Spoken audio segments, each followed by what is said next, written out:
So hello everyone, very good morning. I'm Karthikeya Kumar here from Hyderabad. Today I'm happy to see you all for this particular session at this early morning.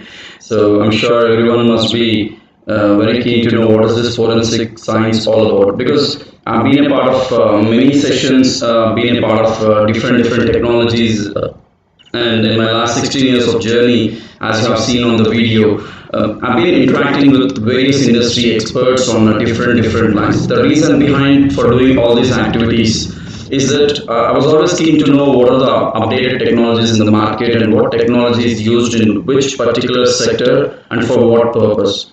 Today, when I look at the graduates who are passing out from various colleges, and when I keep interacting with them whenever I visit the colleges, the kind of skill set what a graduate is carrying today, I don't say everyone, but many of them, is not the one what the industry is looking for.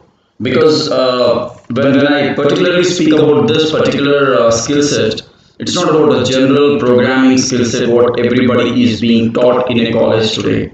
Looking at this pandemic situation because of COVID-19, now we are in a very troubling situation, I should say, because we had many experts earlier who spoke about this. We had people from great bodies who interacted with all of you on a various platforms. You must be knowing this. So when we look at the market today, the market is really looking out for people who are really skilled or really upskilled with the technologies that are needed for today's market trend. I don't say that C++, Java are not in the market anymore. They are really there. They are really there. But what is something beyond this? If you just know, if you are very good with C++ or Java programming, absolutely good, undoubtedly. But where is it going to take you?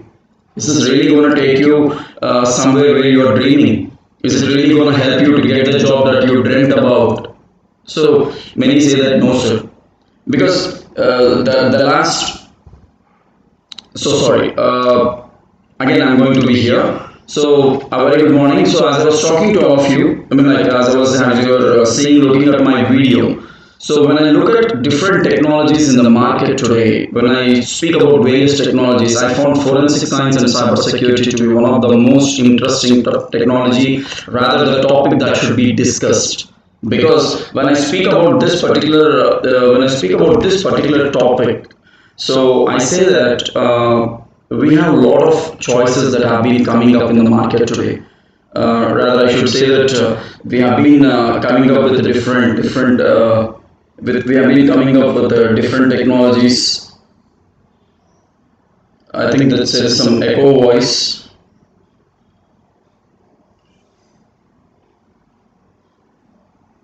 Right. So now I would like to tell all of you, because before I start with the session or before I start with the discussion, okay, we have certain points to be discussed. So we'll start the discussion in another 2 to 3 minutes of time. So kindly bear with me.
Well, a very good morning to everyone. This is Karthikeya Kumar from Hyderabad. First of all, let me thank Mr. Balaji from Venkat Perumal College of Engineering and Technology, and also Mr. Anil for coordinating to have this particular session today on forensic science.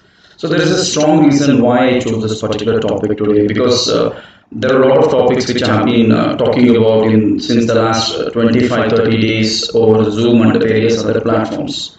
I have interacted with many students, many faculties, many corporates in the last 25 to 30 days. So when I look at all these aspects, Now, the reason why I chose this particular topic is very, very simple.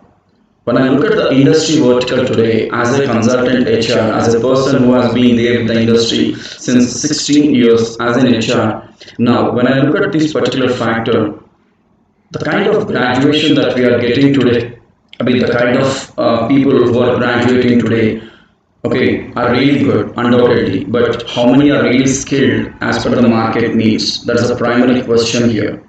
When I speak about the market needs, when I say the market needs about this, I can definitely make sure that there are a lot of people whose skills are really good enough as per their graduation, but how far are they useful to the industry is the question here. Now, when I speak about the industry aspect, when I speak about the industry prospect, there are a lot of technologies that the industry verticals are looking for. Now, number one,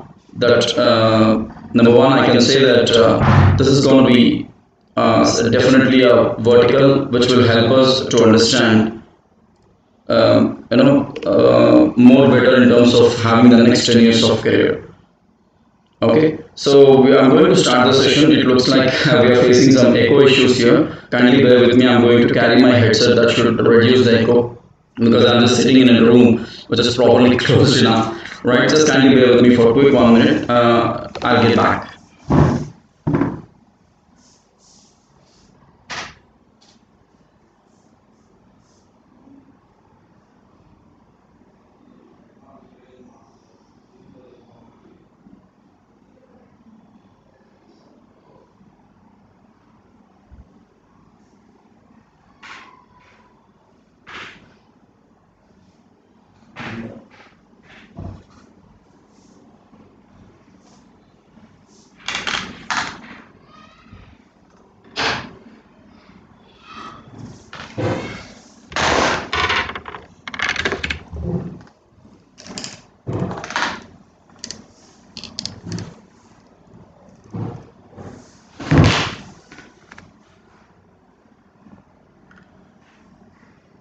Well, I think they should actually reduce the problem of getting an echo at this point of time. This is what happens when we try to use different platforms for different types of deliveries. Now, this was, I mean, like, I hope I'm audible to everyone at this point of time. Is it clear? Before I start the session, I just wanted to check if it is really fine with you all. Are there any other problems? Like, is there still echo? Because I just wanted to confirm and then only I can start the session, because once we start we cannot stop. I just wanted to continue that flow. So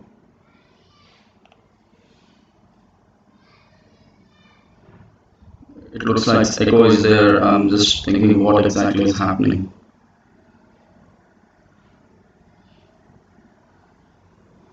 So let's wait for 2 minutes. The other audience are also joining us. So let's start exactly by 11:10.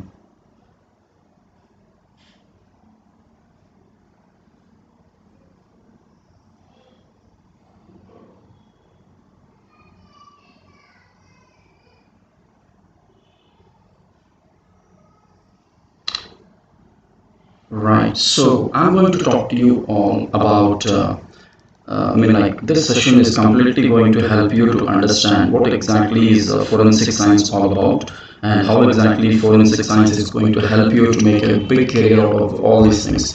Because when I speak about forensic science, there is a vast scope of learning in this. Because when we speak about physical forensic, there is a difference. When we speak about cyber forensic, there is a huge difference. So before I start the session, let me talk to you all about one particular aspect here, which is very important. Of course, many of the speakers have spoken about this in the past. Many of the speakers have must have informed you about this. Upskilling or skilling is the most important aspect in today's generation. Looking at this pandemic situation of COVID, so we are not sure what is the next shape of industry. Of course, there are job opportunities, but when are they going to open? What extent is the job market, and how is the industries are looking at the freshers or the experienced? Because there is a huge technology disruption. Apart from this, there is also a threat that the job market may not boom for the next few months or few years. Let us not bother about all these things. Whenever the job market is ready, by then we should be ready. So, what are the skills that one should have before you enter the job market? Let me make it very simple before I start the session to each and every student. In fact, to all the faculty who are here in this particular session today, we actually have certain set of requirements or skill sets that should be met by the time we are getting into the industry. So if at all, if I have to say that, now starting from the year one, like first year when you're in engineering, start learning some skills which really helps you to become a better speaker. Start using some skills which helps you to make a better writing expert. Learn those skills which are really helpful for you to be a good reader. There are a lot of skills, trust me. Every year you can learn a little bit of, like first year you can have some skills, and the second year you can learn certain skill sets. Because why I'm saying this is very simple, that when we speak about the skills, they're not something like a theoretical subject where you can learn in an overnight and produce it or deliver it the next day in any examination. This is something where it needs a regular thorough practice. I've been advising many students that you're supposed to have fair enough, good enough skills, because it doesn't matter how much percentage, okay, you have, or how much percentage of marks you have, okay, and it doesn't really matter how much percentage of marks you have in your degree, whether it is a BSc, BCom, BTech, anything, it doesn't matter. But when I speak about skills, how many are having these skills? I'll tell you why is it so important. As an HR in the past, I have interviewed hundreds of candidates. There are candidates whom I have rejected with 80%, 85%, and there are candidates whom we have selected with just 60-65%. The reason or the difference is very, very simple here. We are not just looking at the people who have big mark on their mark list. We are looking for the people, or the industry is looking for the people who can speak out. How did they achieve those marks? How did they learn the things? What can they speak about themselves for at least 2 minutes? See, when we have achieved something, the world will be ready to listen to us. How did you achieve it? And if we are not in a position to explain how we achieved it, then there is no point of achieving something. It is not about just what you did, it's about how you did, and it's all about how you tell about it. So, when I look at the skill sets, you must be good at C, C++, Java, .NET, whatever has been taught in the college, maybe operating systems, or even you must have learned a bit of artificial intelligence or any latest technology. Now, there are two things that we need to do in this particular aspect. Number one, what are the industry technologies that we are learning today as a part of the requirement? And number two, how much knowledge we are gaining in a practical sense rather than theoretical sense. The reason why I'm saying this is, before I start the session, in the last 15-20 days, I have conducted more than 20 webinars on cybersecurity, soft skills, a lot of discussions. We had a lot of experts from various colleges across North India, South India, and next week we are doing a session with a university in Germany. Now, what are we trying to speak here? Now, what we observed or what we were trying to speak is where exactly the student community is standing today. Is it really getting balanced to the industry requirements? Just with C, Java, .NET, how much salary you are going to get? What sort of job or career you are going to make out of it? What is the existence in that career? How long can you live? With just basics of Java, .NET, how many years can we work?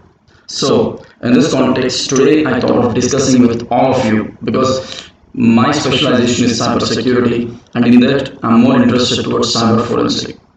Very good morning, friends. This is Karthikeya Kumar again. Today we are going to discuss about forensic science. I'll be talking to you all, and I'll be explaining you. I'll be helping you to understand what is this forensic science all about. What are the various cyber forensic or digital forensic methods we have, and what sort of careers can be made out of it, and what are the tools we use. I'll probably show you a demo of Wireshark, which is a networking tool where you keep monitoring what are the vulnerabilities or what are the aspects that happen on this particular using this Wireshark. Alright, so here it goes. We are starting the session. On the screen you see on the right side forensic science. So the entire definition of forensic science is actually shown in this particular image. So let's go ahead and see. Before we start discussing, there are two things. Now, why am I discussing about a general forensic science and a digital forensic science? Now, if you look at the screen, there are two things here. Number one is a normal thermometer, and the other one is a famous COVID or a digital thermometer you say these days, which is used in many places, which is just projected on the forehead and that will display the body temperature.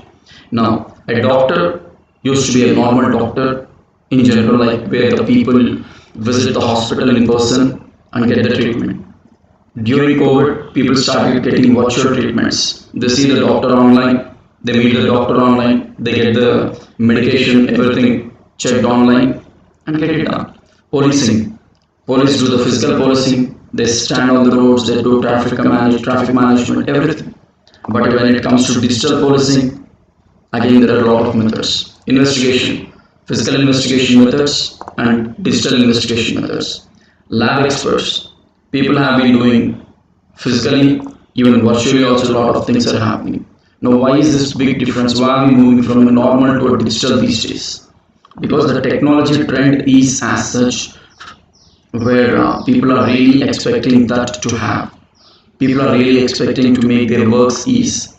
It's not really about making the works ease, it's all about how you work in a very better and a smart way to make the tasks get cleared easily. Now let's start introducing this. Those who would like to become a police, many of us must have got the dream to be a police officer or rather an IPS. In fact, I have dreamed about being an IPS officer. Of course, I appeared for civils, but it did not happen. Okay, so there is a portal from our government, central government of India called Digital Police. If you dreamt of becoming a police, or if you are dreaming to be a police officer in the future, even though you cannot become a direct police officer with the department, you can be a police officer in a digital way, start working with the companies, and starting working with the government on a digital platform where you still protect the crime, the law and control the crime. So there are a lot of options. People, whenever they get the time, they can just go through and visit this digitalpolice.gov.in. What are the various things we get? Now, why is this meant? Because even when people are all moving towards smart policing, smart services, even police started doing smart policing, and that's when many activities are getting very easy. Everything is digital. If you look at the images, the doctors are using virtual technology. They are able to interact with the patients. Forensic, see on the right side of the screen, you see a lady monitoring the fingerprints. That's again on a digital pattern. At the bottom of the screen, you see DNA monitoring lab. Earlier it used to be a lot of microscope, a lot of such huge equipments. But now it's all centralized into one particular device and everything is as simple as this. Now here comes the actual discussion. In general terms, what is forensic? So it's all a science that is actually applied to the law as well as to the criminal proceedings. Now why am I discussing about forensic science? Today, when you talk about police or law department, they are very much in need of this particular technology. So when there is a criminal activity happened, so the physical way they collect the evidences, the way they collect the clues, everything is being stored as a file, but everything has been in a normal process. But in this particular technology trend, how is it digitally going to help them? How quickly they are going to close this case or rather make it a better investigation is all important. So a general forensics is a subject that is really applied to the law as well as to the criminal proceedings in terms of many things. So it applies the knowledge and technology of science for the definition and enforcement of criminal and civil law. So this is very important because before week we had a discussion with a criminal advisor, a lawyer and also a cybersecurity advisor. We did a session on this. There were a lot of challenges in terms of technology for the police department as well as for the civil, the courts. They're not able to clear a lot of cases just because the kind of crimes that are happening are most of them connected with the technologies. And how is that these courts are going to clear the cases is a big challenge. Now, what is the importance of evidence? See, evidence is something which primarily gives a report of what exactly has happened. It gives the information about at an incident location. So it gives the information of how this offense has happened and what sort of clues can be collected. Evidence is the means of arriving at the key issues. If you collect all the proper evidences, then it will be very easy for anyone to actually get to know the solution for a problem or to easily investigate the case. So how a case can be investigated? For some time I'll be talking to all of you in a police model or rather a court model, because when we can understand the basics of a normal forensic science, that's when we'll be able to understand the basics of a digital forensic science. Now, why am I speaking about all this again? There is a perception that many of the students, especially in engineering, let me be very clear in this. Today, the job market is looking for the people who are very good in interdisciplinary. You must be a person from the computer science background, but your services and technologies are needed in a system like court or a police department. Or for example, it must be needed in a hospital. Now, yesterday we had a discussion with one of the person who owns a hospital in Hyderabad in one of the corporate meeting. And this person asked me, Karthik, I would like to know some more about cyber security and data protection about our hospital information and also a lot of other details. Now, he asked me about, do you have any clue about how a hospital works? What are the things that we work with and what are the data that we take care? I said no. Now he said, if you have time, sit with us. We will help you first to know how a hospital works. What are the things you need to look at for protecting the data, like what sort of data we maintain, in what formats we store the data, and what sort of departments we have, what sort of people we work with. Unless or until I get to know the roots of the hospital or the structure, I cannot work with them in protecting their data, because I should know what type of people are working with them. Similarly, if you are from a computer science background, if some other body like a court or a police department is asking for your service, you should be understanding the minimum basics or the roots of that particular system into which you are going to work. That is very, very important. So, how is it we are going to prove a case if something happens? Evidence is the only thing that helps to, that is found at the incident scene where the offense has happened. Suspect, again, the way you interrogate the suspect, more evidences might come up. If you talk to the victim or their families, you will get more information. If you are able to properly collect all the evidences in one place, that is when you will be able to resolve an issue very clearly. This is something I am talking about, a physical evidence.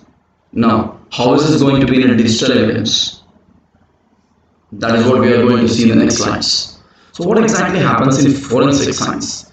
So what do these people do? What a forensic scientist is going to do? What all they do is they just take the samples collected at the the scene of offense, and they analyze them in a forensic laboratory, as we have seen initially in the images. So they just collect all the clues from different locations at the scene of offense. Whatever they find suspicious, they collect all those information. The prime objective of that information reflects, okay, what type of event that has occurred at the crime scene. So for example, if some robbery happened in a home, so what are the different evidences a clue stream will collect? What are the different information that the department needs to clear the case as early as possible? So this is what, when I speak about this, again, it's an expertise. We cannot just collect everything, whatever we see at the crime scene. Whatever the possible things are there, which really can give us information is what important. That's very, very, very skillful work. When you try to understand, when you can know how exactly it should be done, that is when we can get into it. So with a little ingenuity and some very high-tech equipment, forensic scientists can help law enforcement catch even williest perpetrator. There are certain crimes which I have seen in my past 10 years of experience. In fact, I was there at a lot of physical crime scene locations where the offense has happened in different manners. So when the clue team started collecting the information, I was very keenly observing, why are they collecting this? What is it they predict out of this information? What sort of analysis a forensic expert will do? And how is that information helping the court or police to investigate this case better? Because whenever some incident happens, any police people or a court, most of the time they get only half information from the victim or from the department at times. The reason being, we are not sure what exactly has happened, or we may not be confident of telling what exactly has been done.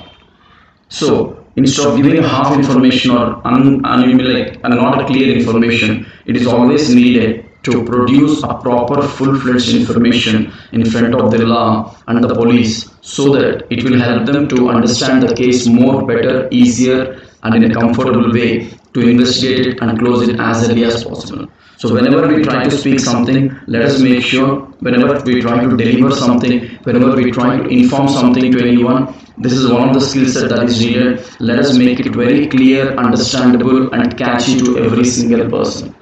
We cannot say that whatever I give is correct. Now, when I say this, there are a lot of people who say, Karthik, I just collected the information and just put it in front of you. In what way is it going to be useful for me? For example, I've been to a location where the robbery has happened. We have just collected some information from the clues team, and the clues team says, Karthik, I've just given you this information. You do whatever the analysis you want. I know what exactly I should do, but whatever the information has been provided to me, is it absolutely suiting the requirement or not? Will I be able to do the analysis or not? Many of the students say that, sir, because I've conducted mock interviews last before week for engineering students. Everyone was saying, sir, I want to be a data analyst. I want to be a Python expert. I want to be a crime data analyst. In fact, they have mentioned the same on their profiles. Now, when I said this, my first question was, how do you design a data? Then how do you understand the data? And then how do you analyze the data? Because if we don't know all these three answers, even in forensic, it is very hard time to do any job. This is all I'm talking about, a general forensic. We are coming very soon to cyber forensic. Now, when we look at the different scopes in this scope of, the forensic science, these are the standard traditional things that have been happening in forensic science, like forensic odontology, DNA forensic biology, controlled substances, forensic toxicology, forensic anthropology. These are something which are a majority of the sciences oriented, the traditional ones. But when we speak about this generation one, impression and pattern evidence is the most important thing, which is again in digital mode, trace evidences, cyber forensic, ballistics. I don't know how many of you have understood or heard about ballistic report or ballistics. I'll explain you. In fact, I'll show you a couple of ballistic reports, how they look like. Now, why do we need a ballistic report here? That also I'll explain. Now, what do we get in cyber forensic? We are going to see here. So, simple cyber forensic involves the analysis of evidence found in computers and digital storage media like pen drives, hard disk, etc. Till now, we spoke about forensic science, which is a physical forensic. A robbery has happened in a house, a murder has happened at a place, some attempt has happened in a different location. Police and other people, the clues team have been there. They collected the evidence, they seized the location, they came back and they have the information. Now, when I speak about cyber forensic, this is something that happens in an invisible mode over cyber, or that means over online, which is a little tougher task to identify or predict who has done it. So what basically cyber forensic does, or where is it involved, is in terms of collecting the evidences in terms of pen drives, hard disk, etc. Today, for example, if some of the data has been stored from my computer, so like now I'm live on this computer, I don't know who has intruded into my computer. I don't know what sort of data has been copied from my computer. Now I found that something has been missing. Someone has deleted my information from my computer. So how that can be retrieved, or how that can be identified? Who is going to do this? Many people have a perception that ethical hacking people and cyber forensic teams are the same. No, that's totally different. Ethical hacking, that's a totally, I should say, a kind of a dangerous thing. People learn ethical hacking, they keep ethics aside and they do hacking most of the times. But in cyber forensic, this is something which works with the clues or information or evidences they can retrieve from digital storage media or even from the physical location. Even if it is badly damaged, even if it is burnt out, even if it is trashed, they know how to get the clue out of it, and they should be able to retrieve the data from that, and they can identify what exactly has happened. So its major objective is identifying, preserving, recovering, analyzing, and presenting facts and opinions about digital information. I remember way long back we had a case where it was related to one of our family friends. That was about a family disruption, like they had a lot of financial issues. So these people had some confidential details about their family background and their properties, what they hold. The head of the family has a lot of information in his laptop. He just showed everything very clearly and safely. Now, one of their family members stolen that laptop. They had a hacker. They took out all the details about what all properties they have, and they just damaged the laptop physically, like to any extent. They just damaged, and the only mistake they have done, they just left the laptop thinking that the work is over, it is damaged, and they left it only at the same house where they robbed from. Now the police have come, the forensic team have come here. They collected the laptop. They saw that the screen is badly damaged, the keyboard is badly trashed, it is broken. In fact, the laptop is into two pieces, the the top and bottom parts. Now, even at the edges, it is completely damaged. They just broke all the USB ports and everything. Now they felt that nothing can be retrieved now. They just made the laptop upside down, and they even damaged on the behind part. Everything is done. And trust me, it took only 4 days for the forensic expert to identify who logged in into that particular laptop, what all information has been carried out, from which network they have logged in, and what did they copy from that particular laptop, and where did they keep it. The one thing they have done is they have logged in from their mobile network. They have connected an external hard disk.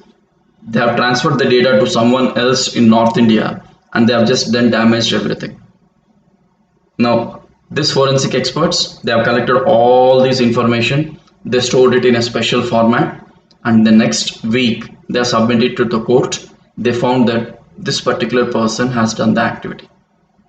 Now the biggest question is, how is that the forensic expert could identify who could do that? How do they know that this was the person who was there, and who else were there with him? That is also a question. This is a part of mobile forensic. Now how will I get to know that if a crime happens in my location at this point of time?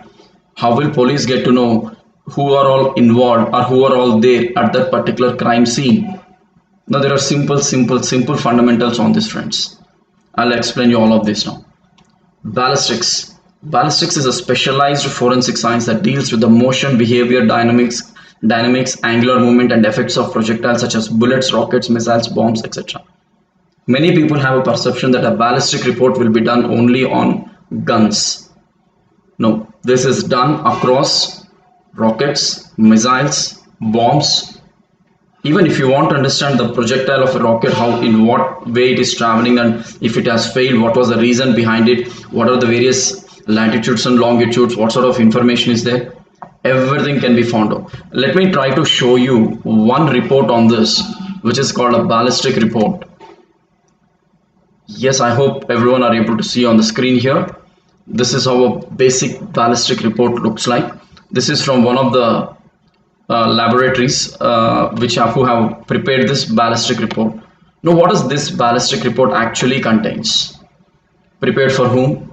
When was the test conducted? Okay, on what contract? At what temperature and humidity? And test panel identification. What are the things that they have considered in this? What type of transparency, like what type of test panels and what type of test has been conducted here. Grade is not mentioned. And if you look at all these statistics, okay, they even conduct the pen test. There is no penetration here, but in few of the cases they conduct the pen test also, right? So this is in terms of a missile. So projectile, propellant, all these statistics. Now who will calculate all these things? It is a person who is trained on this, and the kind of salaries the people get in making these types of reports. See this. They also come up with different types of statistics according to that device. If you look at this, it's in a different language altogether, but still, if you look at this, the kind of arms that they were using, what sort of is it a 3.5 mm, what sort of weight it has got, everything. It's all about, you just show them what is the device you want to work on. You just show them what exactly you want the report about, a gun or the activity incident that happened, the bullet, is it a 3.5 mm or a 6 mm, or is it a 4 mm bullet, what is the size of the shell, everything. They just pull it from the scene of offense and they will be able to make a report. This is one of the study that happened on geodata. This is one of the case study. And let me be very clear, many of us, before I go with the further discussion, again I'm coming back to this. this particular topic I'm going to discuss with you. As I said, I need to tell you how a person will be identified. Now, where Karthik is sitting, if some incident happened in Karthik's location, and Karthik is very sure that many people might not be knowing where I'm sitting. I might be in imagination or a dream that people cannot identify. Now, how is that people are able to, I mean, the police department or forensic experts or the technology expert identify? If a location, if at location X where Karthik is sitting, if a crime has happened, the first and foremost information we look for is the CC camera footage. If the CC camera footage is not available, if that is there, a lot of information is available, we analyze, we come to a conclusion that this person has committed the crime. If he is not there, then we collect. Now here comes the actual expert service. We'll speak with the service provider. We'll ask them in this particular location whose service is more active. For example, Airtel. Now we'll say at this scene of offense, what are the majority of the services that are running? Airtel, for example. Now we'll ask the Airtel team, get me all the mobile numbers which were active in this particular location of scene of offense. We'll get all the numbers in the next 2 to 3 kilometer radius. Now get me the data. Now I'll tell you how the data customization will be done. Now I collected huge amount of data. Now I've got about, in the 2 kilometer radius, I've got around 1500 active mobiles numbers or day information. Now the instant location is in the radius of 2 kilometers. Now what is that I'm going to do next? There is no use of having such a bulk data. I'll reduce it to 1 kilometer. What am I doing with the rest of the 1 kilometer? I'm just analyzing till what time, I mean how many were active for a long time within that 1 kilometer radius. Very few, because people keep moving. Now I've reduced 1 kilometer, I've come within this 1 kilometer radius. Still I feel that there are about 5 to 600 mobiles inactive. Now again calculate how many are highly active in this particular zone. Now that has come to 500 meters. 500 meters is accuracy near to the crime scene. Now in this 500 meters location, 200 mobile phones were active. Now let us reduce it to 200 meters. In this 200 meters, how many mobiles are active? They say that 10 mobile phones were active in that particular location. Not accurate. I'm not happy with this data. Again, I'll come close. 100 meters location, surroundings, radius of this particular scene of offense. Here comes 5 mobiles which are highly active. Now the first question I will ask, for how long these mobiles have been at that particular location?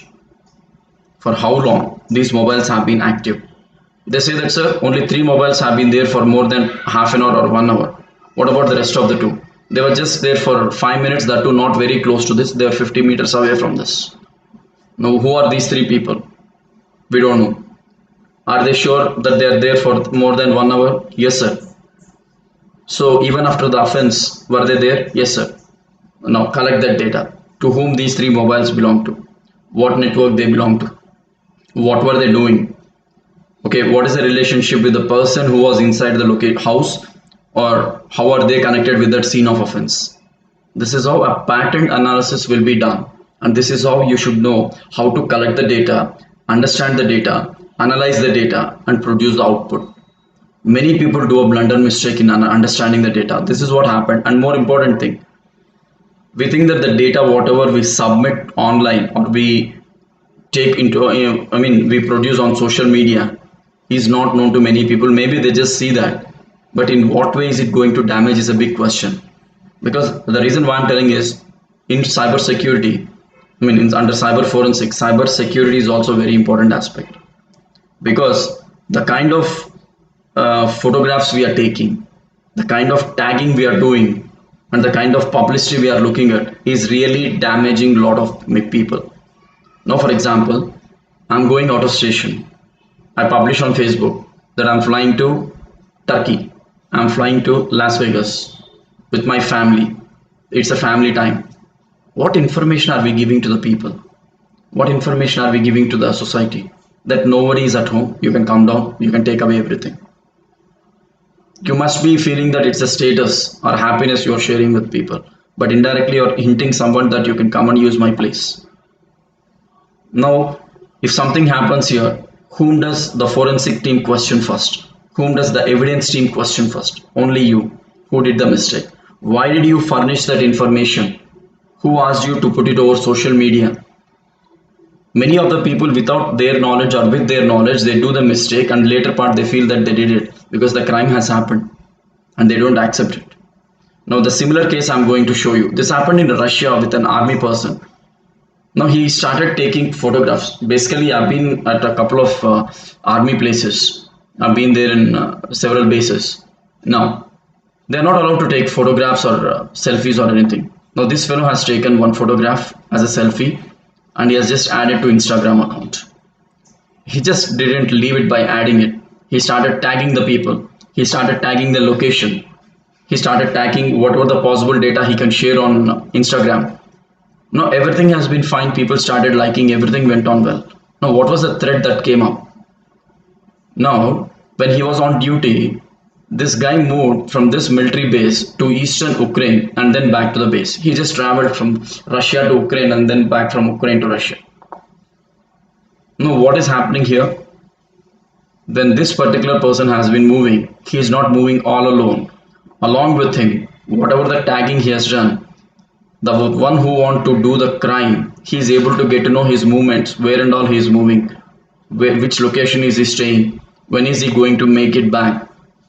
Because we just tend to share everything on social media, which is really a big thing. Like we don't know what sort of threats we are inviting inside. See, geotags such as those embedded in Shortkin's pictures are a form of locations metadata. So now the smartphones what we are using today, they send the timestamp. At 3:45 Karthik was in KPHP. By 4:30 he was in Amirpet. By 5 o'clock he was in Kachiguda. Every moment we get the data along with the timestamp. So when we are getting everything in that way, where is our security now? And if some crime happens, who is responsible? The one who has done all these things is a prime responsible person, and he was caught hold of because there was a lot of damage just because he did this. See, this is what it shows. He took over 150 pictures per month, and you have a treasure trove of data to pin down who, what, when, where details during an investigation. He took pictures at different locations, and all this information has been shared to the other enemies or rather the ones who want to attack, and they got to know like, okay, this guy is moving from this location, so we can target him there, or when he is not there we can target the location. Please kindly, one simple suggestion friends, do not use your smartphones. Use your smartphones, but do not use them for any such activity where people will take an advantage of you or your location or your family.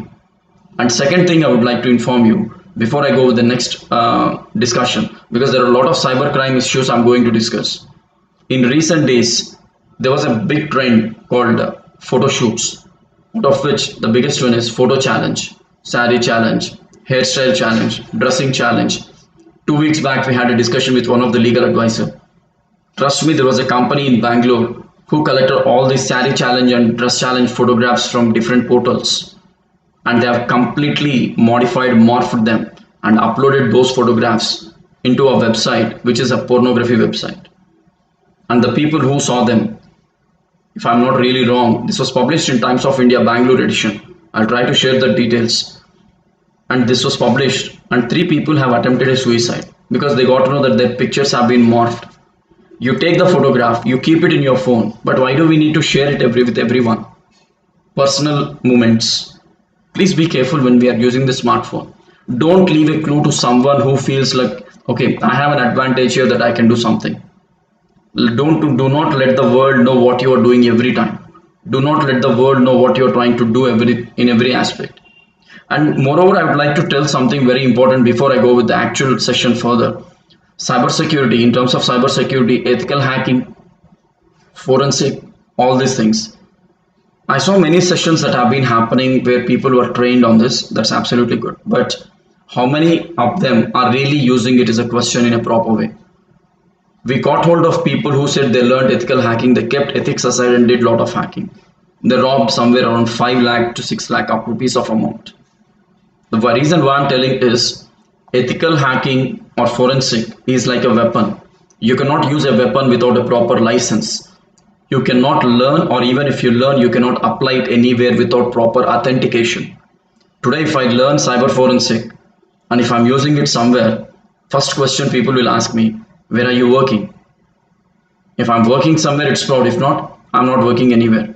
What did you learn? Cyber forensic or ethical hacking? Where are you going to use it? I cannot answer that because I don't have any platform to exhibit that. Those who cannot speak, that means they are into some other illegal activity. They may not be using it for good.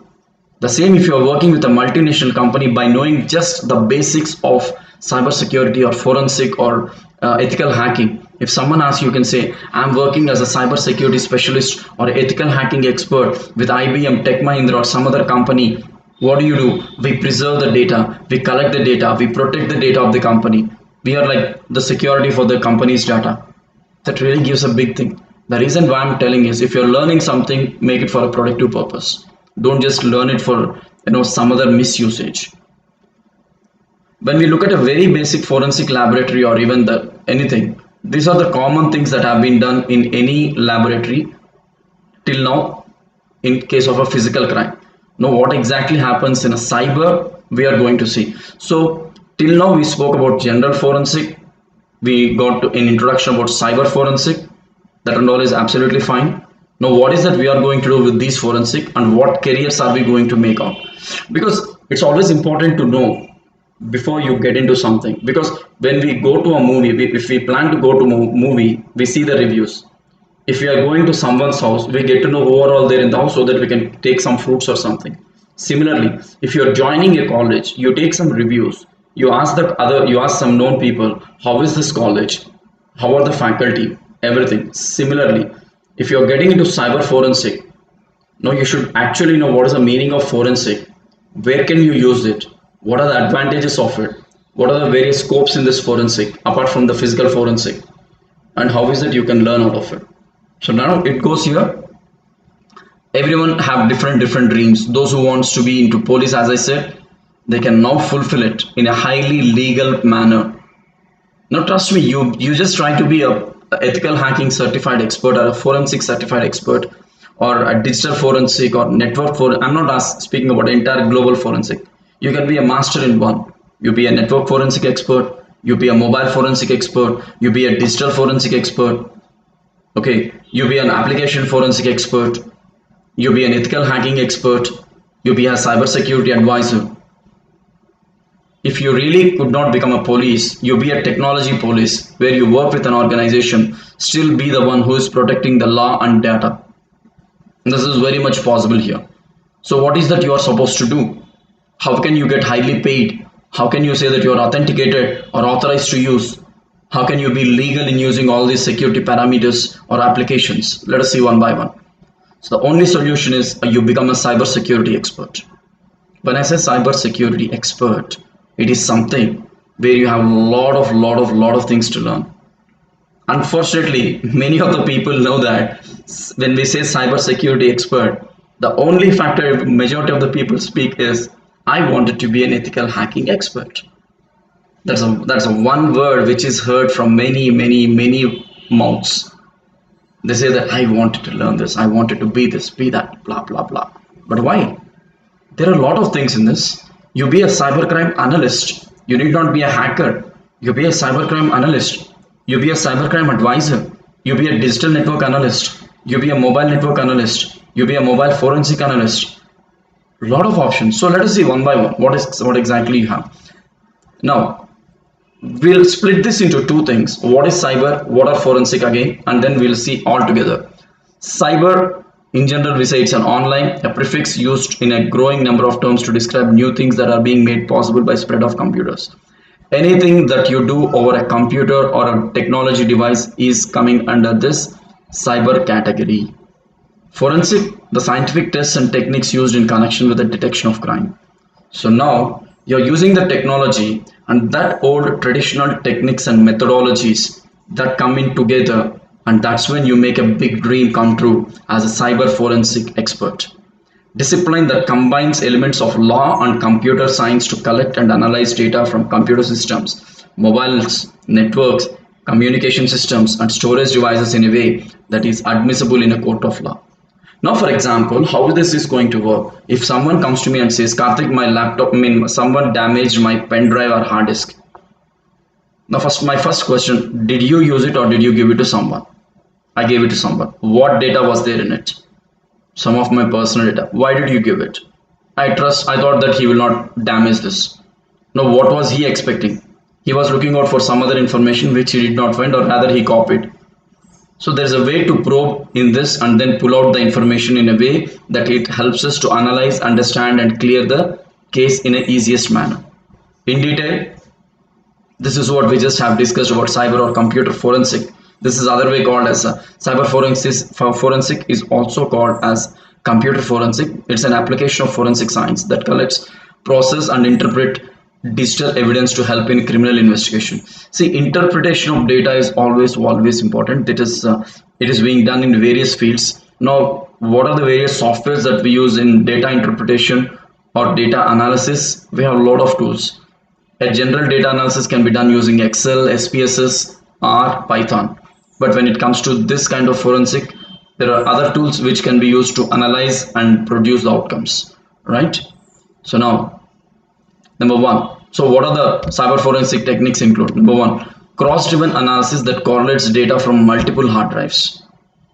Now, if a data has been copied or robbed from one particular device, from my laptop to another destination, someone has tried to rob the data and they have done it actually. Now, how exactly it has happened? How did they get into my computer? How did they copy it? And how did they manage to ensure that I will not get to know that they were copying the data? And how much time they stood or they were there throughout for copying this information? And from which network did they copy this information? And to which location did they copy and paste the data? And where is that particular location? Or where is that particular hard drive located? Or is it done to a hard disk or an external hard disk or into a cloud? So there is a lot of analysis that needs to be done. It is not an easy task. Trust me, all these what I'm going to say, that the high paid jobs, the highest paid jobs, live analysis, which obtains data acquisitions before a PC is shut down. Today, if you wanted to see, I'll show you. We have been across this network, right? We have been across this live. At the end, I'll be showing you a tool called Wireshark, which helps you analyze for how much time I was on this network. What are the different packets that were coming into this? Okay, what was the analysis done on this and how a graph can be generated? Before a PC is shut down, we can still see, simple example, just press Ctrl or Delete and you click on the second tab which says processes. If you look at the process, it will give you an analysis like which particular activity has been running for how much of time, which has been on a high risk or which has been there on a high requirement, which were less used, which were highly used. So that helps to understand so which application is being highly considered or which is taking more of memory or RAM, and why. That's when you can also understand in case if your system is running slow. So as long as your system is on, you can get to know a lot of data. You can do a lot of analysis in terms of your computer, in terms of your computer hardware and the network to which you are connected. Deleted file recovery. We have a lot of software which costs a minimum of 2,000 to 3,000 rupees. But again, I'm advising you friends, do not download any such software which is properly not advised from online. Because there are many applications and software that are in the market today which says we recover your data, we recover your data. One simple common information that we need to remember, even from my end today, when I'm sharing something, now today I'm not sharing any information directly, but when I'm taking a photograph, posting on social media, when I'm sharing my slides and delivering a session, when I'm speaking to someone over a Zoom call, my data is not only just getting stored in my computer, it is parallelly getting stored in some third-party system. Who is that? I don't know. Where they sit? I don't know. This is what happened because of the sari photo shoot challenge, smile challenge, water challenge, etc. etc. When we are storing all our data into some third-party server called Facebook, Instagram, we don't know how they will use it. Maybe these companies will not misuse, but there are particular websites which are exclusively meant to misuse the information.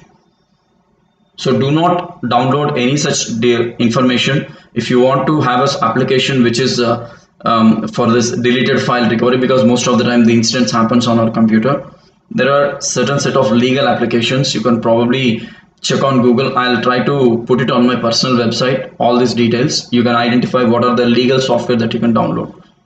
Detecting data theft using stochastic forensic. Stochastic process is a part of statistics.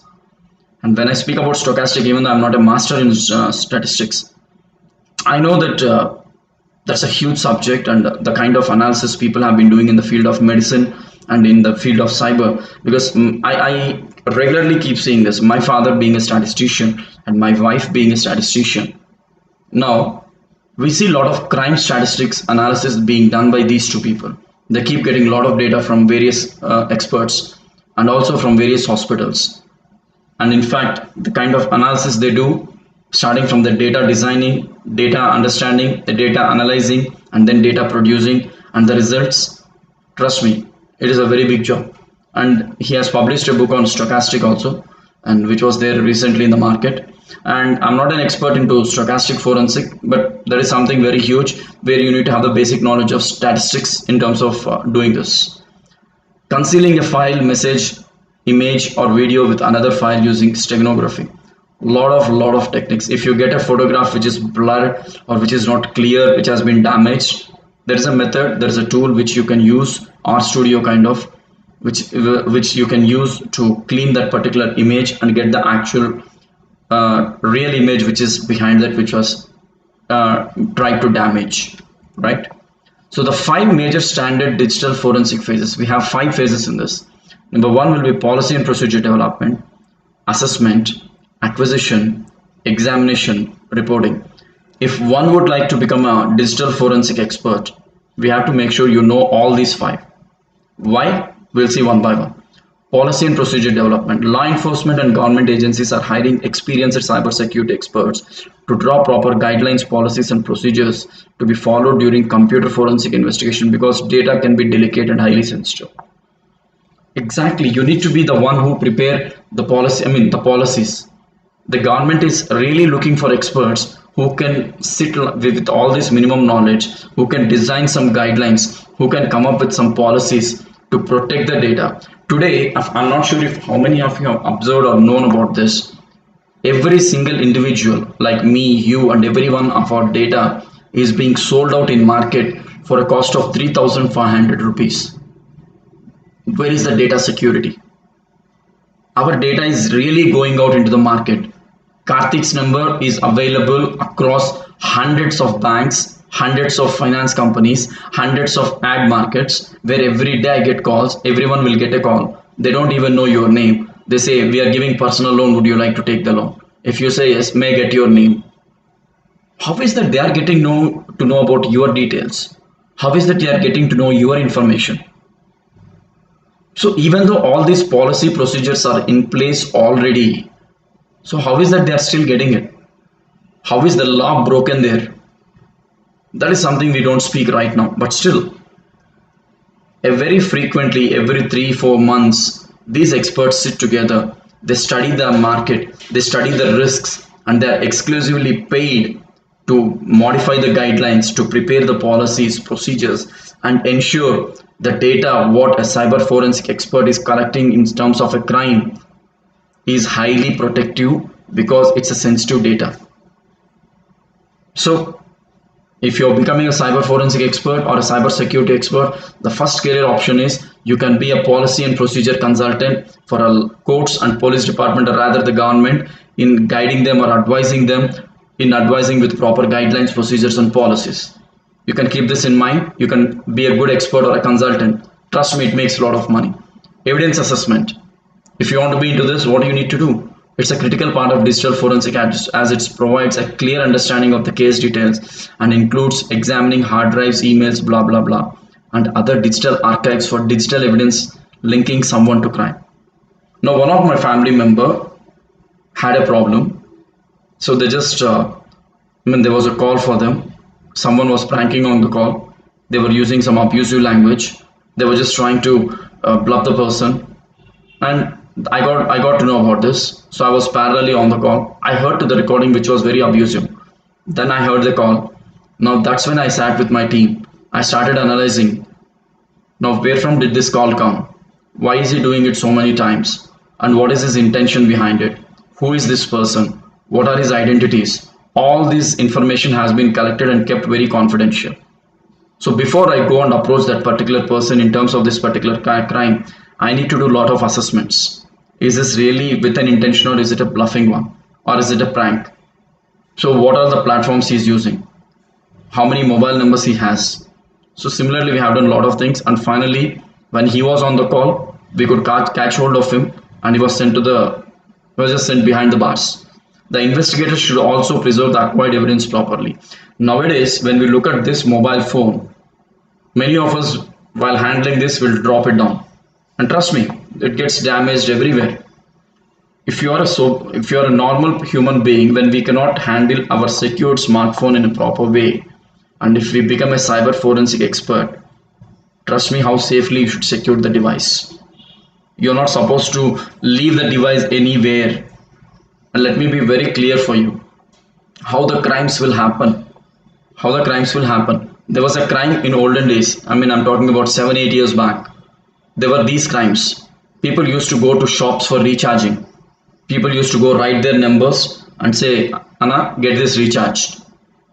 So when the number is given, there were certain set of people who were marking some numbers of girls because they come to the shop. So they look at the girl, they mark the number, and they started harassing the girls. The first clue what they have there is our number and the person physically at the shop.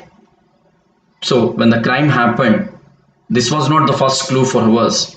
The first clue was the intention of crime, which happened from which location. So we got to know that this crime happened to her in Hyderabad. Now the second mean in Tirupati. The second thing is, where did you go? The question what we asked, where did you go yesterday, day before yesterday, in the last 1 week? They said nowhere. Now that was, since it was a generation of recharges, now we took the number, we tracked, and we found that the number has come from a particular location. And when we investigated, we got to know that this belongs to a mobile shop. So what we said, we asked the lady or the girl, I asked them, okay, where did you drop your mobile number? She said, I went to a shop and dropped my mobile number. Now why did you drop it there? For recharge. That's the prime clue what we had. Since the girl went there in person and gave the number, that's when they attempted this crime. That was a physical one. Now how cyber crimes are happening, how a person's number is going out, you don't know into which group you are entering as a member. You don't know into which social media you are entering as a member. You post every single information of yours. And that's when you are inviting the crimes to happen. So evidence assessment is very, very, very crucial. Now you need to do a lot of assessment. You need to understand the case completely and examine whatever the information that you can capture in a very, very, very careful manner. Do not miss out on even a single crime. Trust me, this needs a lot of patience. If you sit in front of a hard drive which is badly burnt out, which has valid hundreds and thousands of information relevant to a bank or relevant to some family financial issue, you don't know how many hours you sit in front of that to clear that burnt hard disk, open that completely, okay, take out every single component and verify what component can help you to get reconnected to another device as an external hard disk. And once you connect it, what is there inside us? Is it really active, or is it deleted in case how that data should be retrieved? So we need a lot of patience to be into evidence assessment again. The third stage, evidence acquisition. During this, the computer forensic investigator are subjected to follow policies dedicated to preserving the integrity of potential evidence. This step should be completed carefully and legally, as the documented evidence are crucial in proceedings of a court case. Earlier days, this used to be called a photograph. They take the photograph at the scene of offense. When they're talking to the family members at a crime of offense, they take evidences of a video and everything. Now, how is it happening in this case? If an incident happened in a location, we collect the CC camera footages, we collect all the information from this, we got everything. Now how safely you are keeping that data so that you can produce it the same way where the court will be able to understand those proceedings and take it forward. Evidence examination. Once you acquire the data, the analysis of digital evidence provides details like the date, time, location where the data were created, downloaded. It also helps investigators to find the connection between uploading of files from storage devices to a public network. Most of the time we stay in a railway station or a metro train, we connect to a public Wi-Fi network. It's a free network. Hundreds of people will get connected. Even there, we take selfies in the metro. We upload it to Facebook, Instagram, WeChat, that chat, etc., etc. Now, who is there on that particular network? We don't know. Who is capturing all this data, and then where are they using it? Simple example: if you have seen the movie of Singham, he will be coming to the opponent's industry. He'll be asking for a free Wi-Fi. The Wi-Fi password there. The office secretary will help him to get the Wi-Fi password. The moment he gets connected to the Wi-Fi, he has already a team on the back end who starts collecting all the server information with a method that the fellow will train the officer. And in a span of less than 20 minutes, he captures the entire information from those servers, and he just comes out by removing that pen drive. And this activity is not known to them for next few days. So a lot of possibilities. So you should be very careful in terms of using a free Wi-Fi network. Don't use it the way you want it to. Now the analysis, what we do after acquiring the information in terms of what did the incident happen, at what time, and which location, and all these will help the investigating team to actually have to identify the connection between the crime at the scene of offense and from which network it has happened. The last one is reporting. Lastly, the investigators need to report now I have collected, I have got the data, I was at the scene of offense, I examined the data, I understood the data, I acquired the data, I analyzed the data, and finally I should report it in the form of a proper format and submit it for the further proceedings in the court of law. It should have all the evidences that I'm trying to submit. Now, forensic analyst or forensic analysis refers to the detailed investigation for detecting and documenting the cause, reasons, culprits, etc. Forensic analysis is often linked with evidence to the court. Primarily, where is this used? If you are a forensic analyst, cyber forensic or digital forensic or a network forensic analyst, your majority of the work will be either in a complete multinational company, or if you are in the government with the police or law, you will have ample work to submit proper evidences in a proper digital format.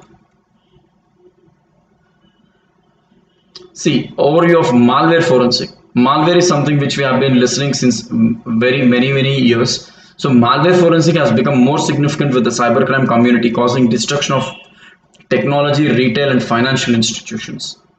These days there was a discussion. Many people were asking me. In fact, we had sessions with the doctors. The doctors were worried to use Zoom technology.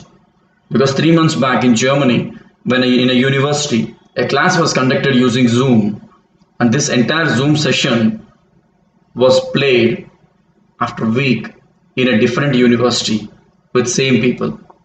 And the people were shocked to know how did this happen, because the university authorities did not upload it anywhere. They did not give it to any student. They just delivered the session. It was not shared to anyone. Then how did it go? Let me make it very clear here.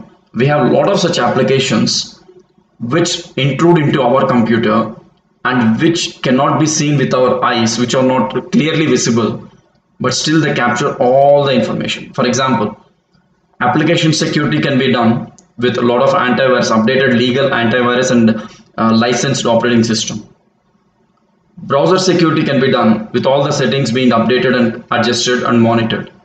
But even though you have high-end application security and browser security, how is your data still going out? I had a couple of my sessions being played by someone in another session where people told me, Karthik, we have seen your session today. I did not share them. When I got to know and when I identified, the simple thing is, they're not getting into your application, they're not getting into your browser, but they're directly recording the entire screenshot. They're recording the entire activity that happens on this particular screen. Usually this screenshot recording is used in companies in a legal pattern. Every company will have this application which is installed in a computer where an employee cannot see that, but the actual team sitting behind will be monitoring which person is sitting for how much time on Facebook, Google or any other particular website, or how much time they are working. If they found someone is really focusing more time on Facebook, they'll get an invitation from their higher level. But here it is being done in an illegal manner. Please kindly ensure, if you are giving your AnyDesk access to someone or TeamViewer access to someone, give it to those whom you trust and rely on. Do not give it to every single person. If they really want to help you, you say, You give me the access, I will get into your computer, and then I will copy the things, or I'll copy my stuff into your computer, because then you will get to know to see what sort of applications he has in his computer. So cybercrime can bring in danger to private and governmental organizations, and malware is a commonly used tool by cyber criminals for installing things such as worms, trojans, and botnets to the infected device.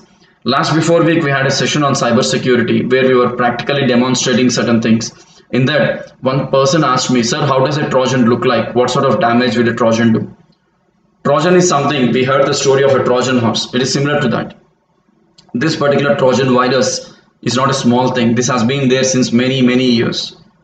So I know which application will be affected with Trojan virus. I have found certain applications which have got, and my antivirus, which is a licensed one, can really identify what sort of virus is coming down because of that application.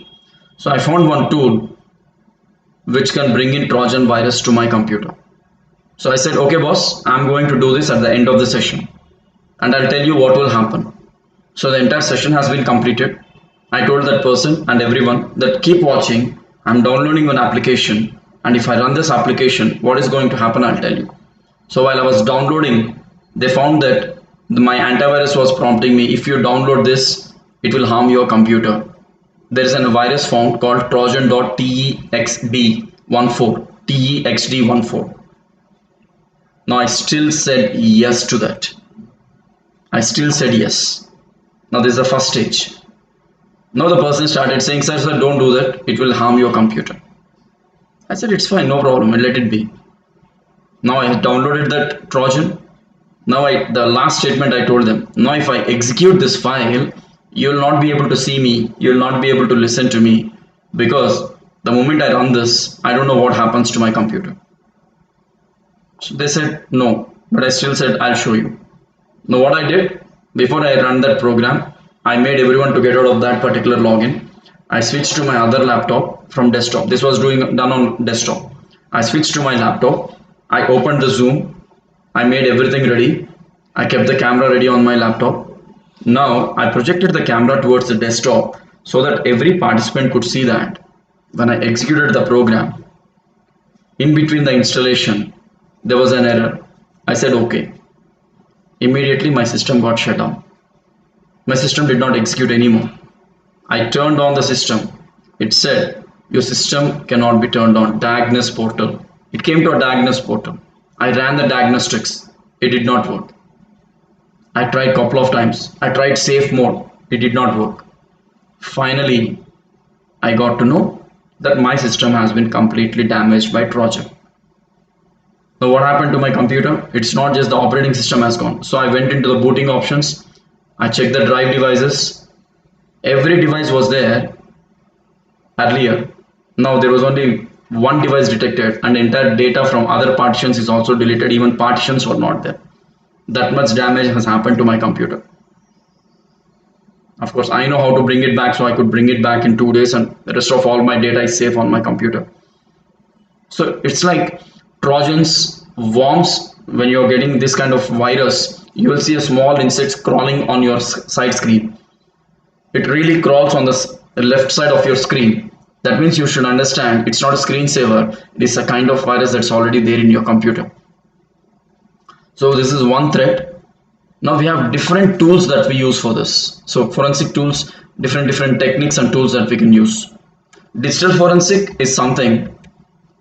These techniques include identification and of information preservation recovery, as we have already seen in terms of investigation in the lines of digital forensic standards. Mobile device forensic, this is a second one. So the digital forensic is all about a desktop or a laptop which you deal with. Mobile device forensic is about where you deal with a mobile device. Now for example, if my mobile, or in case my iPod has been hacked, and if any data has been, there was a security breach, and the data has been taken out from this particular device. So what are the information that I need to collect from this? What are the tools I need to use in order to collect the data from this device, or what happened in this particular device? So mobile device forensic refers to that branch of digital forensic involves in evidence found on mobile devices. How can I find evidences on this device? This just looks like very small iPod. Unless or I get into this, I get to know what sort of I need to get into one of the network. I should get connected to a network, and then I should start analyzing with a tool like who all got connected into this particular device, through which particular network, from which location. There are a lot of analysis that needs to be done again, right? So this branch of forensics suddenly gained popularity with smartphones, making it one of the most recent divisions in digital forensic. Every day, even today, trust me, there are more than 250 plus mobile hacking cases. We don't know whose mobile is getting hacked, because the moment I'll show you, whenever there is a chance, I'll see if I can give you a live example. Here is something called a Play Store. I'm not sure how many of you can clearly see this. We find ample games. Apart from these games, we find different applications, dating apps, some other applications which say for example, English speaking. Okay. Now you see, if I say English speaking app, there are officially certain apps from trusted websites or trusted companies. But apart from that, you see hundreds of apps here. Lot many. Now which app is secured? When you look at the reviews, everything is around 2 or 3 or minimum 3.5. Does that review help us to understand this? No. What is it you are supposed to do? Look for a trustable, reliable company application which has a real branding. For example, if you want to learn English, I suggest my trainees to use the Hindu Step, STEP, because that has been there since many years. It helped many people to learn English. If you download all these unwanted apps from this, you don't know who is intruding into your particular device and who is doing what with your device. All of a sudden, one day your mobile might die, and who is responsible for it? Who will care for it? And one expert will then say you downloaded this particular app because of which now your device has been hacked. Then you will feel I shouldn't have done it. So please make sure you are using trustable apps only. Do not download anything, dating apps or TikToks or any such app where your information is passed on to someone who is unknown in an unsecured pattern. Software forensic, as I said initially, application oriented. Software forensic determines whether software has been stolen. This is performed by analyzing and comparing a source code and then detecting any possible correlation. Over the past few years, software forensic has been used in several high profile intellectual property litigations. Today, you name a software which is a truly legally licensed one. We have such a technology in our country where they can hack it, pack it and give it to you in a very less price. As well, if an application has been hacked, for example, this was the issue with the Zoom. People used to say someone modified the Zoom application and they're stealing their data. If that has really happened, why all the organizations are still on Zoom? Why many companies are still using Zoom? If that has really happened, the source code must have been changed. If the source code was changed, if that was a real case, Zoom would have stopped working. So whoever is trying to steal the data or the software application, they primarily modify the source code. Now, how do they modify the source code? That's a tool. I mean, there are a lot of drag and drop tools these days, but for these kind of forensic tools, most of the time we use Ubuntu or Linux. It is not possible for a common man to use on a Windows platform. Memory forensic, when sophisticated attacks occur, data existing in the hard drive could either be permanently erased or no data is left on the hard drive, leaving almost no evidence for a forensic investigation. This is what happened with me because of Trojan. I did not save some information. I was just practically demonstrating. I forgot the data that I was saving on the notepad. I did not save it. Now when I retrieved, that data did not come because that was not saved. Now how do I get to know about it? Even the forensic person cannot help with me. I mean, they cannot help me in retrieving that particular data. So memory forensic is the process of searching for possible artifacts on the computer's memory. RAM, ROM, we have two things in a computer. So one is a temporary memory, the other is a memory which keeps you focused as long as the computer running live. In case if it is switched off and turned on, If it is not saved, the data is gone erased. You cannot get it back. So it's always good to save the data. In case if it is not done, or in case if it is deleted in such a way. See, if a data is deleted even in one of the finest worst ways, it can be deleted, including using the root folders, but that takes ample time to recover the data. Overall, see, the computer forensic has all these branches, like you can be a network forensic expert, web forensic expert, data forensic expert, proactive forensic, email forensic, enterprise, cyber. Enterprise is again with respect to a particular organization, you can be that. Cyber forensic, digital forensic, system forensic. Web forensic is one of the most needed today, because making a website is not a big deal. It's a matter of half an hour, 1 hour these days for anyone. Ready-made tools are there, but intruding into someone's website and damaging is also easy.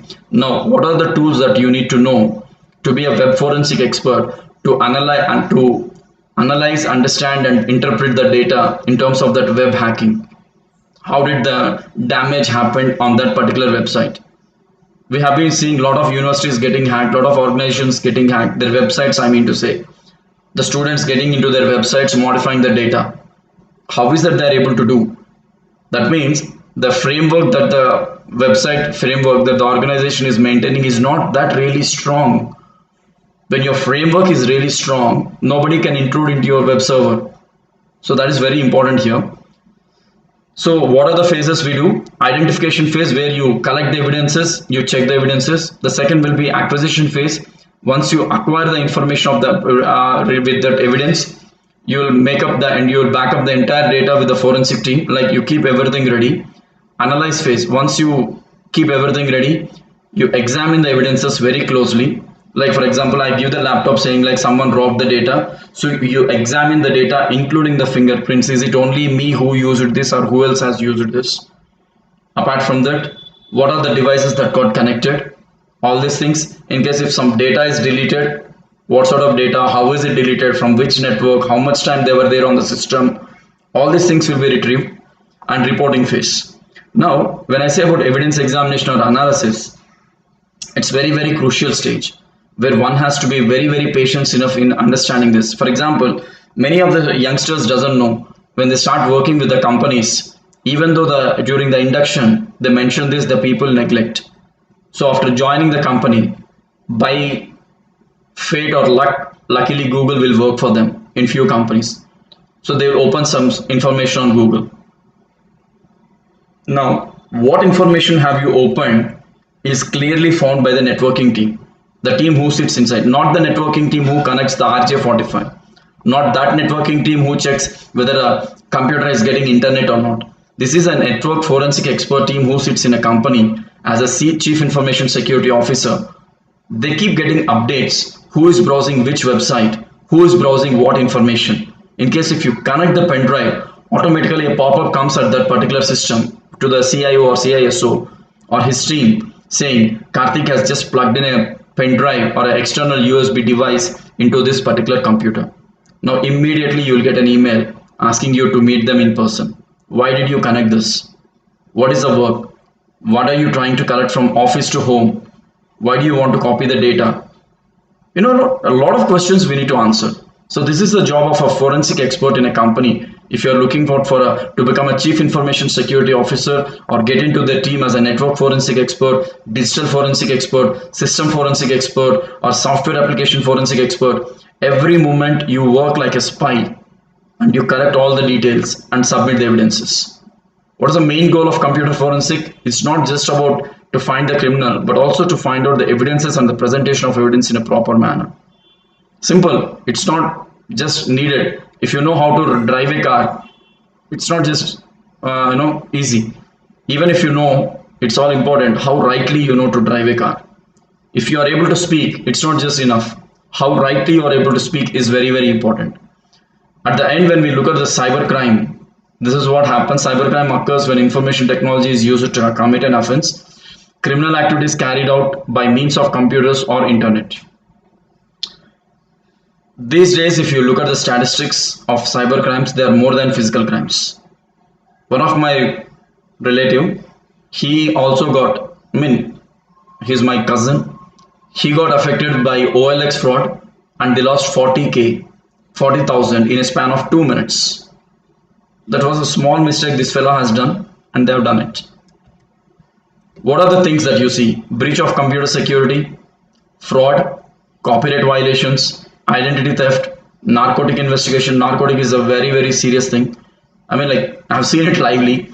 Threats, burglary, suicide, etc., etc., etc., stalking. Now, when you look at all these crimes that are happening through cyber, now you think how secured are your devices, or imagine how secured are you, or how safe it is to post your photographs, personal information on a social portal. You don't know who is intruding into your computer. You don't know who is monitoring into your computer. You don't know who is actually working on your computer. Then how is that we are safe? As long as you are authenticated to learn, as long as you are authenticated to use the application, you are very, very, very safe to use all these things. What I suggest everyone today is to learn these courses.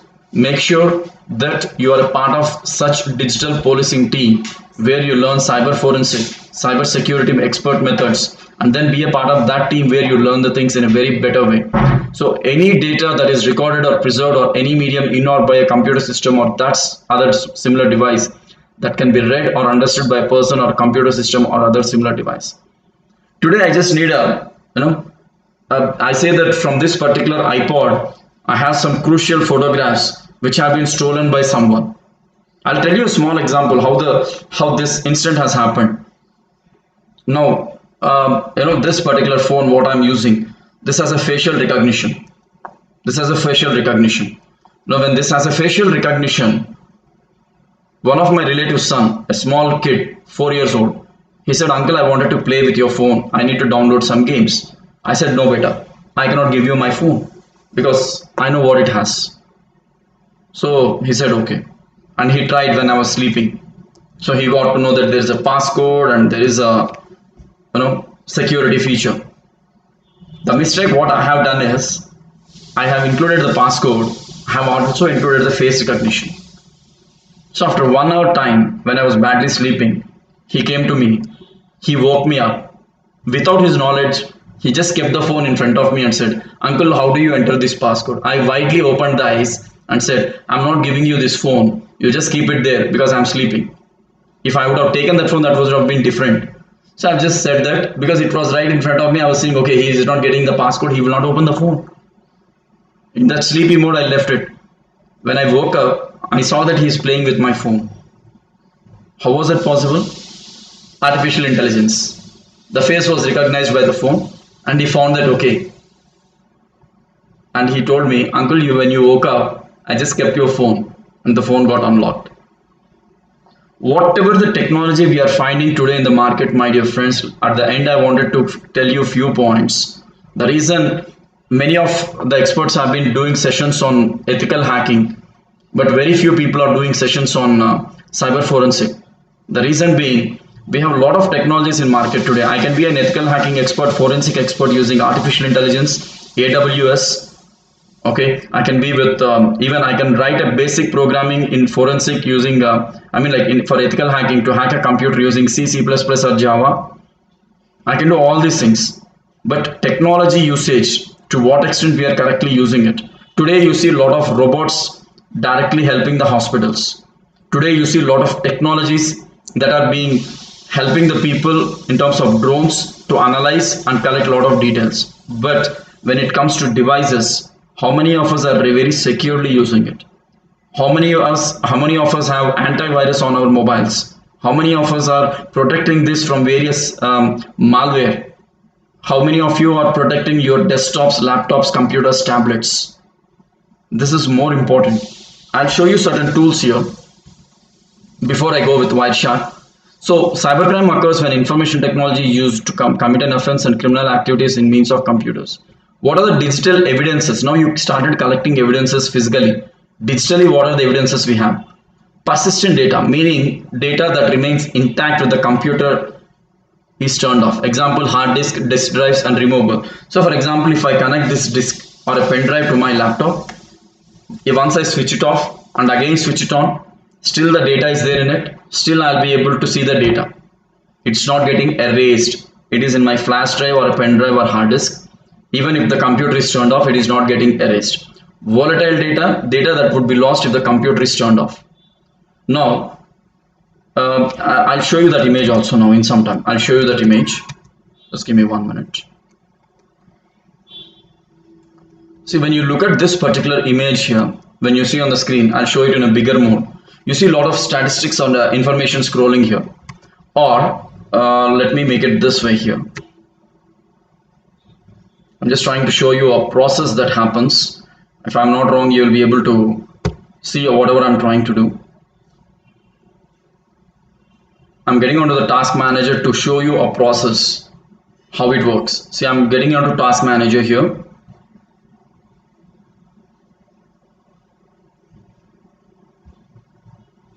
Here, you see this. This is all a volatile data. Like as long as the computer is running, you will be able to see what all applications are working on your computer, what sort of data is being consumed by your system in terms of RAM, memory, space, everything.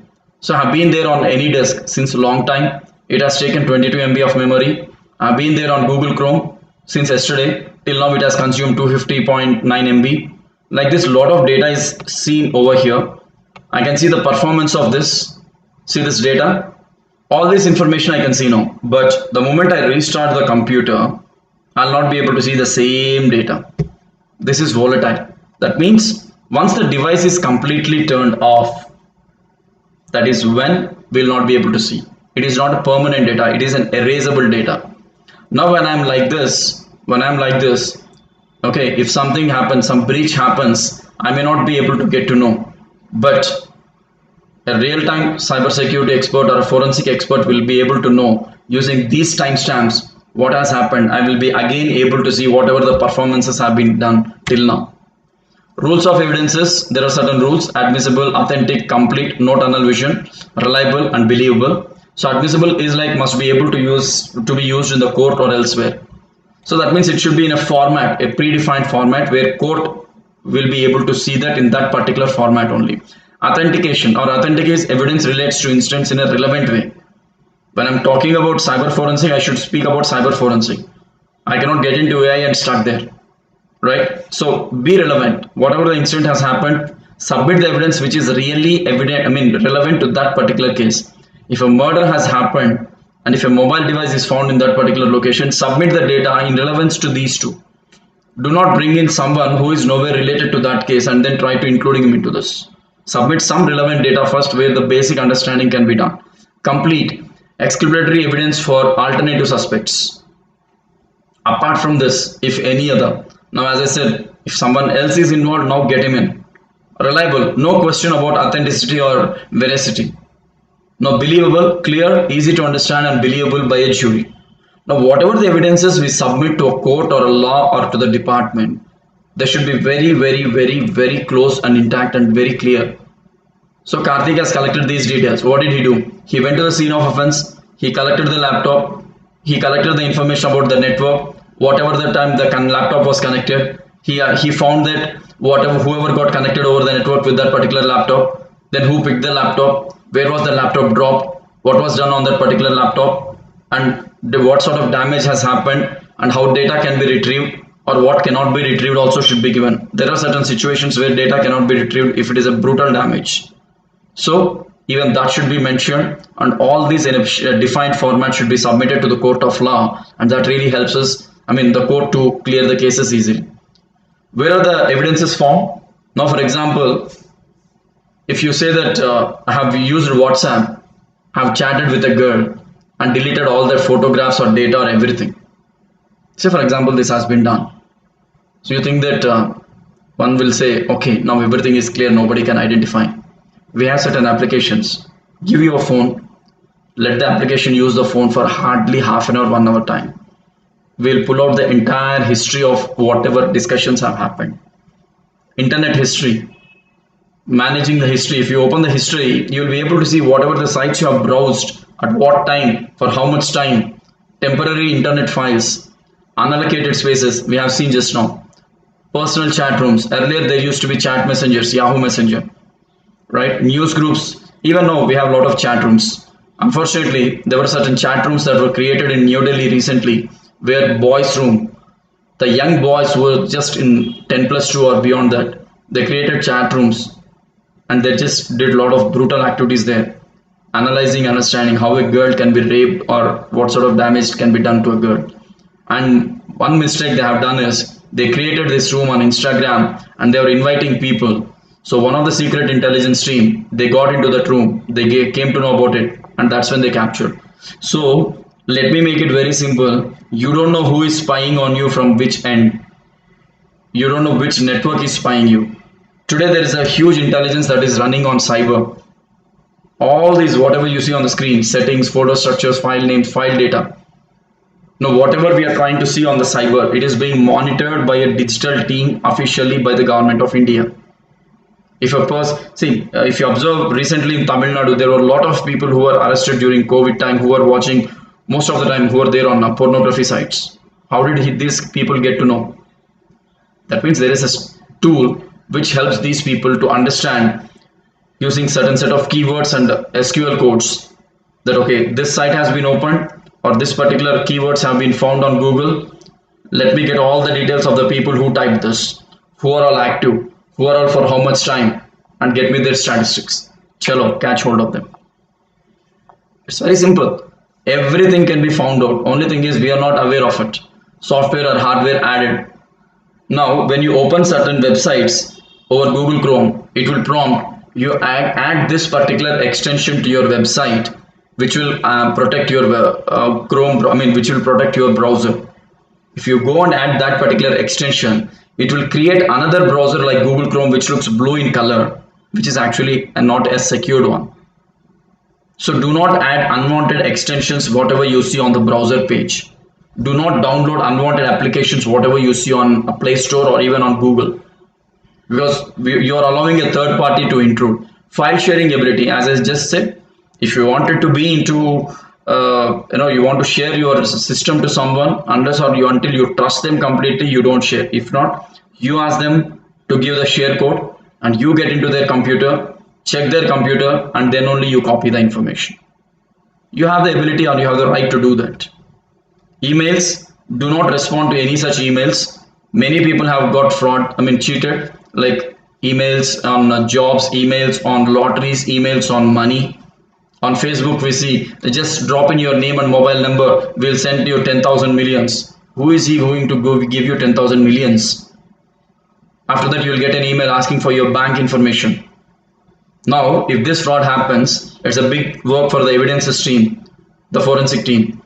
They have to sit on every single network. They have to identify from where, when, why, who, what, all these things. Trust me, this gives a real energy to work on this forensic. If you're becoming a forensic expert, you will really enjoy this particular field. What are the skills required finally? Programming or computer related experience. As I said, if you're good with Linux, Ubuntu, even if basics of C++ or C programming or Java, or if you're good with application usage like Wireshark or Autospy, okay, you can use all these things. And then I'll show you the tools here which can be used for these are some of the tools here. Just give me a minute. See the best tools. Number one, autopsy. Okay, encrypted disk detector, Wireshark. The biggest challenge with these tools is you can download, but to understand them how they work, it takes ample time. It is not that easy to understand. It's not a general help which will help you to understand how the tool works. Because if you want to use all these tools, the basic knowledge you need to have is to know about the computer or the RAM or the network or the application, primarily in-depth knowledge about them. Unless or until you know the in-depth knowledge about all of these basics, you cannot use any of these tools. And trust me, these are not used for hacking. All these tools are used for protection and evidence collection in case of a crime. These are just used to monitor. See, for example, I'll show you Wireshark. I'll show you in some time. So broad understanding of operating system applications, as I said just now. Many of us friends, we put it on our resume that what technical skills you have. Windows 10, Windows 7, Windows XP. Now when I start asking questions on Windows 10, okay, where do you find control panel on Windows 10? Or where do you change adapter settings on Windows 10? Or where do you go and manage your hard disk properties? Or how do you create a new console on your system where you manage your devices or hard disk partitions, many people will go blank. I'll show you how to get it. I'll show you how to create a new console, or rather how to go ahead and check with this. Just give me one quick minute.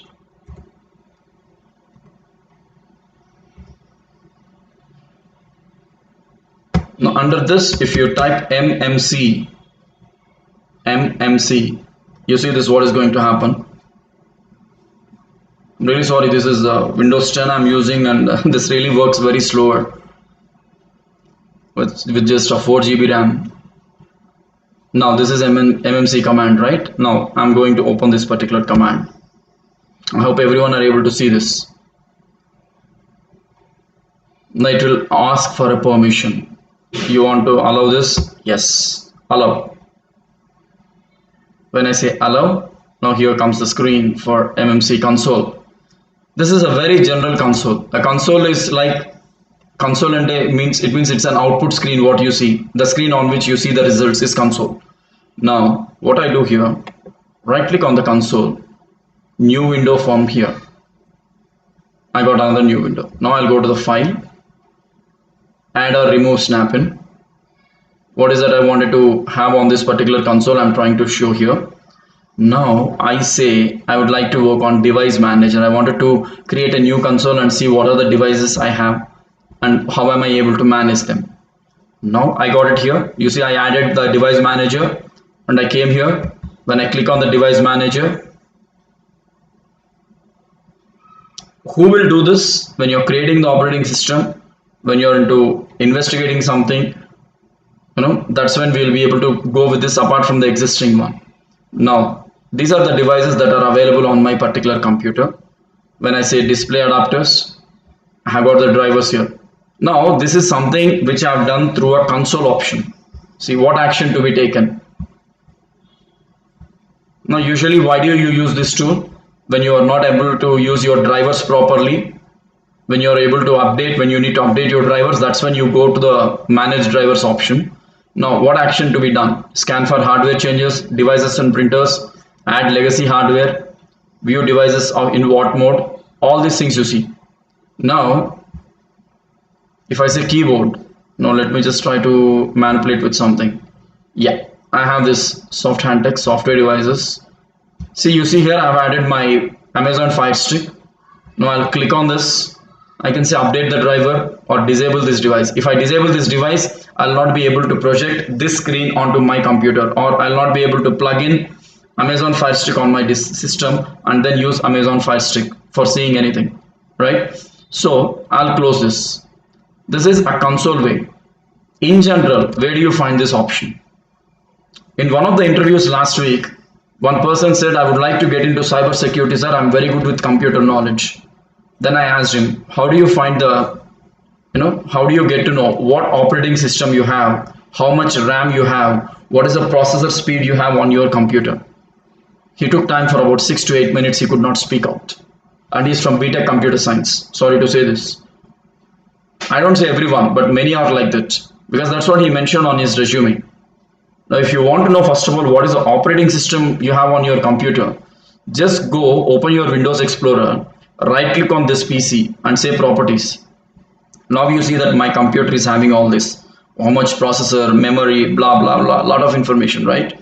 And this is a copyrighted version. Of course, this is a legal version. Now, if I go to device manager, you will be able to see what I have shown you on MMS console, right? So this is what it is. This is by default given in this, but if you wanted to work as a forensic expert in analyzing by connecting some new devices or to understand what happened with other network, that is when you will start using this. Now let us come back to this quickly. We are almost there at the end. Strong computer forensic fundamentals. You need to know the forensic fundamentals. You need to have administrative skills. You need to have the knowledge of intrusion tools, cryptography, all this. Wireshark. This is a software which I would like to show, which actually captures the packets of data in as much details as possible. It will help you to understand who all were there in your network, or how much time were you there on the network, what are the activities done on the network. It will collect the information in terms of packets of data, and it will show you the entire information. So I'll show you how it looks like. So intended purpose, here are some of the reasons why we use Wireshark. Network administrators use it to troubleshoot network problems. Network security engineers use it to examine security problems. QA engineers, quality analyst engineers use it to verify network applications. Developers use it to debug protocol implementations. People use it to learn network protocol internals. However, whatever happens on network, you are going to use this particular tool, and this is how it looks like. Wireshark captures packets and lets you examine their contents. I'll lively show you. Okay. Finally, Wireshark is not an intrusion detection system. It is not going to identify if something has happened. It is not going to intrude into any system for a false activity. It will not warn you if something strange happens on your network. However, if something happens, it will help you to figure out what exactly is going on. Now, for example, if your Wi-Fi password is not secured, if someone is accessing your Wi-Fi, you see that your Wi-Fi speed is drastically going down. Now, that's when you can use Wireshark to analyze how many devices are connected on this, where and all the packets are going, where is the huge data of packets is going. Okay, Wireshark doesn't send packets on the network or do other active things except domain name resolution. It will collect the information and it will show you where and all it is going actually. Wireshark will not manipulate things on the network, it will only measure things from it. Now, in order to make career in this, you need to have a bachelor's degree or a forensic, a bachelor's degree in terms of cyber security or forensic and digital investigation. You can have masters in it. You can do certifications. In case if you are a BTech or an MTech background, or any background to that matter, BSc, you need not worry about bachelor's and masters. You can still go on to a certification program, something like a PGDM, which is offered by many companies. In fact, many corporates like Cisco, IBM are offering these courses. Even if you become an employee with them, you can still do, or you can learn and then become an employee with them. And the average salary for a cybersecurity specialist today in the market starts at 45 to 55,000. Few companies are paying less, but majority of the companies pay very, very, very high. And there is a huge requirement of 3.5 million cybersecurity experts by 2021. These are some of the coolest jobs which you find in cybersecurity. Digital forensic analyst, penetration tester, pen tester we call, application pen tester again, security operation analyst, SOC. Different SOCs are there again in it. So cyber defender, hunter like incident responder, security architect, secure software development manager, malware analyst, technical director, or CISO, chief information security officer. Right. So I would like to demonstrate quickly this Wireshark. Okay, you see this? This is how the Wireshark console looks like. Once you install Wireshark, this will help you. According to my system, according to my network, it is showing all these options here. You see that local area connection 1, 2, all these options. I have a Bluetooth. So however I get connected, I am currently on Wi-Fi. So I have an Ethernet facility and everything. Now you see a button here. I'm trying to capture the options. Now I'll get to know what is all happening on my particular network.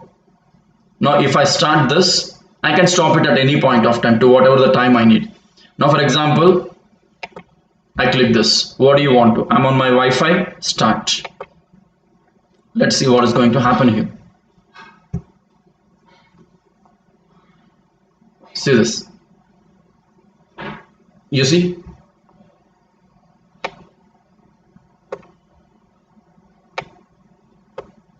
When you look at the statistics here, okay, this is the destination. What is this destination? Where is this getting stored? This is not my IP address. This is not my IP address because it is not working from this. This is actually working from a different server. So whatever we are trying to deliver right now, this is coming from this particular. This is going to the destination with the IP address of 192.168.1.8. Okay. In between, since I'm verifying other portals also, it is changing. So see now, when I click on this, you see information related to this interface name, interface description is Wi-Fi, arrival time, at what time did this happen? This happened at when? 12:49 now, Indian Standard Time. Time shift for this packet. Protocols in frame. all this. Friends, in order to know or understand this particular tool, if you want to learn cyber forensic, it takes at least 15 days to be a proper expert, 15 days to 1 month. But if you learn all these things, it keeps continuously. See, now I'm not stopping it. If you look at this, it is still scrolling, it is still working, it is acquiring. See the sequence. What is the sequence it is following? And then malformed packets, what type of packets it is receiving. See, if you just look at the commands everywhere here, accordingly it is executing. And here,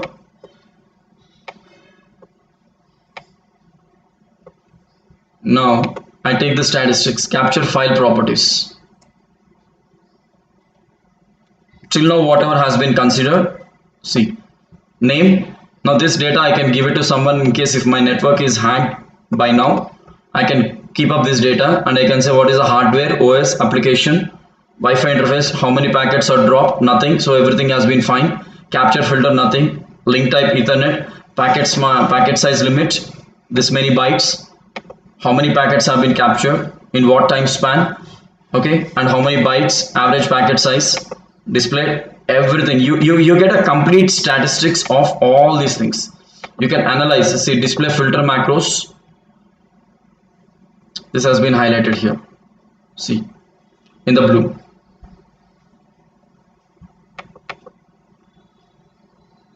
Lot of options, so you can start learning. But one thing I would like to advise everyone here,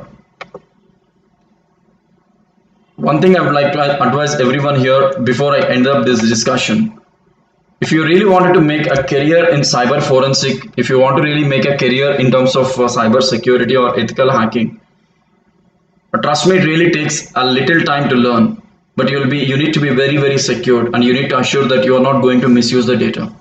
Nowadays, every company, there are a lot of career opportunities, but majority of the companies are hiring people with 3 technologies. Number 1, cyber skills. It can be an ethical hacking expert, it can be a forensic expert, or any of these options you have just seen.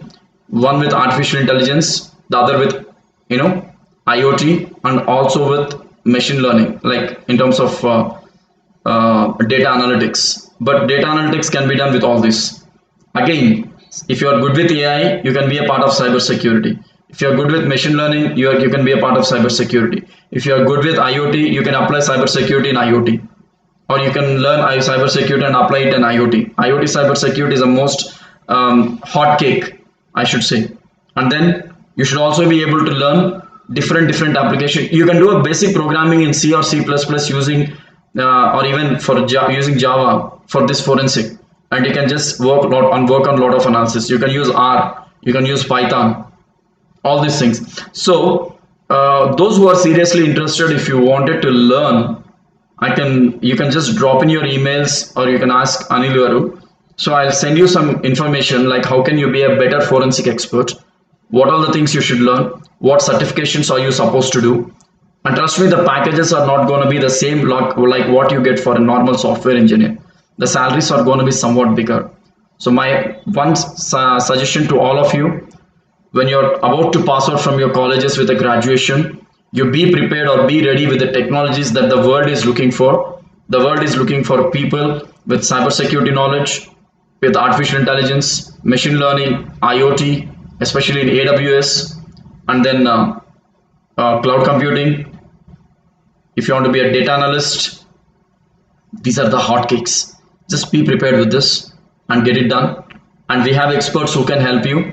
And I can also guide you to get you certified in all these things. Where should you go for certification?